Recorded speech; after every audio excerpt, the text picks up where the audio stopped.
pwede po bang bautismuhan ng isang tao na nabautismuhan na po siya sa dati niyang relihiyon na inaaniban? Po, kapatid, Ah, yung mga binautismuhan nga ni Juan Bautista, nung dumating si Kristo, binautismuhan uli yun eh. Yung bautismo ni Juan Bautista, totoo yun. Hindi naman galing sa tao yun, galing sa Diyos yun. Pero nung dumating si Kristo, dahil magkaiba sila ng panahon at mas mataas ang authority ni Kristo, yung nabautismuhan na ni Juan Bautista, binautismuhan pa uli sa paraan ng Panginoon Kristo. Basahin natin yung Gawa 19:1. At nangyari na samantalang si Apolos ay nasa Corinto, pagkatahak ni Pablo ng mga lupaing matataas ay napasa Efeso at nakasumpong ng ilang mga alagad. At sa kanila'y sinabi niya, "Tinanggap ba ninyo ang Espiritu Santo nang kayo'y magsisampalataya?" At sinabi nila sa kanya, Hindi man lamang namin narinig na may ibinigay na Espiritu Santo." At sinabi niya, "Kung gayoy, sa ano kayo binautismuhan?" At sinabi nila, "Sa bautismo ni Juan." At sinabi ni Pablo, "Nagbabautismo si Juan ang bautismo ng pagsisisi na sinasabi sa bayan na sila'y magsisampalataya sa darating sa hulihan niya sa makatwid bagay kay Jesus." At nang kanilang marinig ito, ay nangapabautismo sila sa pangalan ng Panginoong Jesus. Kita mo kapatid, nabautismuhan sila uli. Basahin natin yung 4 sa Cebuano.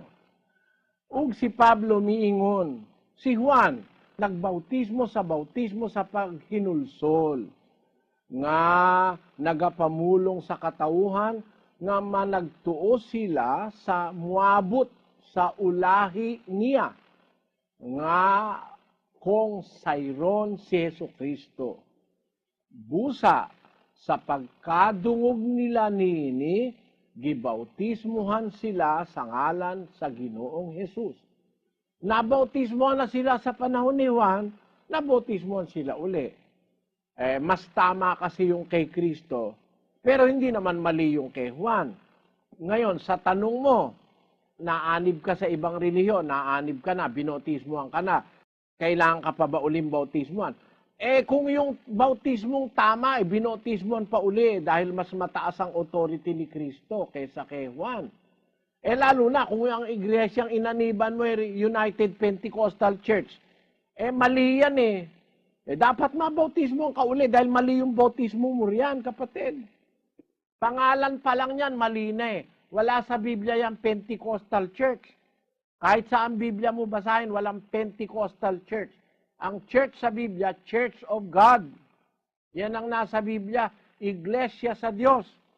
2 Korinto 1:1, si Pablo, apostol ni Kristo Jesus, pinaagi sa kabubuton sa Diyos, ug si Timoteo nga atong igsoon, alang sa Iglesia sa Diyos nga anaa sa Korinto. Iglesia sa Diyos, hindi United Pentecostal Church. Mali yan, kapatid. Wala sa Bible yung iglesia mo na yan. Kinalulungkot kong sabihin ito, pero prangka lang ako. Ayan ang sagot ko sa iyo, kapatid na Roberto. Makinig ka, kapatid, makikita mo yung pagkakaiba ng Pentecostal Church mo sa tunay na iglesyang nakasulat sa Biblia.